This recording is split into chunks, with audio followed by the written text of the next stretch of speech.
इस वक्त हम मौजूद हैं चार्ली गुंड अवंतीपोरा में। अगर हम इस इलाके की बात करेंगे, इससे यहाँ पर भी सैलाब ने शदीद नुकसान पहुँचा है। खासकर अगर हम बात करेंगे जो यहाँ से एक नदी गुजर रही है, उसके जो बांध है वो पूरी तरह टूट गए हैं। अगर हम बात करेंगे जो बारिशें रुकी हैं तो इससे यहाँ सैलाब का खतरा टल गया है। आप देख सकते हैं कि किस कदर ये जो यहाँ के दरियाई जहलम और जो यहाँ के नाले हैं उनके जो बांध है वो टूट गए हैं। आप देख सकते हैं बहुत सारे जो दरख्त हैं वो टूट गए हैं, कई स्ट्रक्चर उसको भी नुकसान पहुंचा है। हमारे साथ कुछ लोग यहाँ के मौजूद हैं, इनसे बात करेंगे। जनाब यहाँ आप देख रहे हैं, आप इधर ये सब खराबी हो रही है। यहाँ जो ये सड़क है ये भी बहने लगी है। जो ये हमारा ये दरख्त है ये भी खत्म हो गया। हमारा जो किसान तबका है इसी पर सब चल रहा है।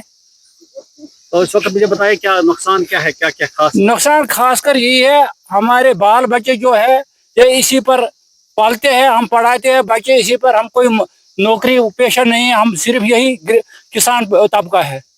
हमारा जो ये है ये दरख्त वरख्त ये सब टूट गया। वो जो बंद है दरिया की सब जो ये सड़क है सर ये भी खतरे के निशान पर है। इस वक्त ये भी खत्म हो रहा है। उधर से मस्जिद से बिल्कुल उधर दरिया तक ये सब बह रही है ये सड़क भी। हमारे साथ तो एक और नौजवान मौजूद है, अपना नाम बताइए और मुझे बताइए। मेरा नाम है रमीज अहमद बावई। रमीज साहब आप ये बताइए जब सैलाब आया तो क्या हालात रही यहाँ पे? सर यहाँ तो बहुत नुकसान हो गया हमारे गांव में। ये खेती को नुकसान हो गया, सेब को नुकसान हो गया और जो ये दरख्त हैं ये सब गिर गए। हमको लगभग ये 50-60 लाख का नुकसान हो गया दरख्तों को।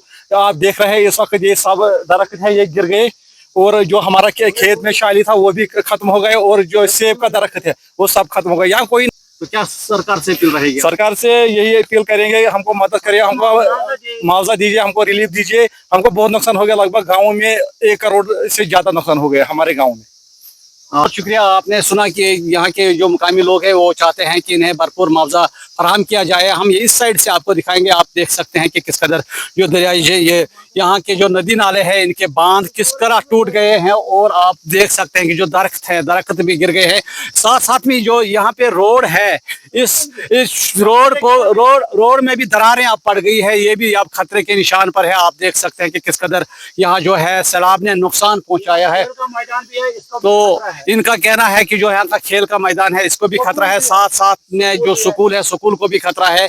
तो इनकी सरकार से मांग है कि जल्द से जल्द इस इलाके की तरफ तवज्जो दी जाए और ताकि जो भी यहाँ नुकसान हुए उनका उसका मुआवजा मिलना चाहिए। उसके साथ साथ जो ये दरियाई जहलम और जो यहाँ से एक नदी गुजर रही है उसके जो बांध है इनको जल्द से जल्द तामीर किया जाए ताकि जो सैलाब है वो दोबारा इलाके में ना आ सके। न्यूज़ 18 के लिए मैं चार्ली गुंड अवंतीपोरा से सईद मंजूर।